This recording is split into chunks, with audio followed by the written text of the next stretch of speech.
Welcome, Jeff. Oh, great. Thank you very much for having me.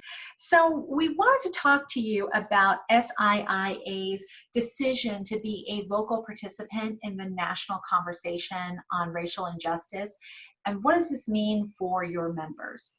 I think we're at this important inflection point in our nation's history. We're beginning to deal with and reconcile some issues that we really have not fully dealt with, maybe since our founding.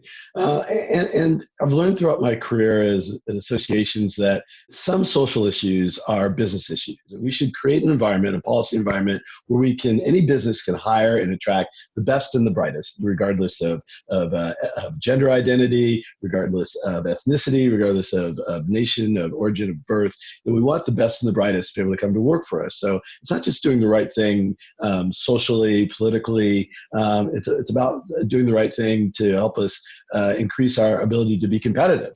That's terrific, Jeff. And I know, and I've heard multiple times that your leadership and SIIA's has been somewhat of a model, being true to your values and acting quickly on this.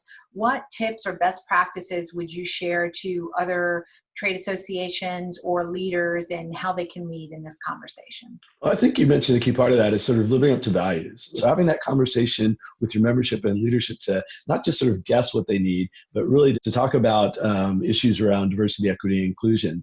And how can we help? Where are the gaps that you're seeing? Is it in recruitment? Is it in advancement? Is it in promoting the industry as a whole? Sort of leading by example? Are we living up to our values and encouraging open conversation among the workforce to help promote this inclusiveness and the ability for our companies to hire the best and brightest and to leverage the talents of all Americans?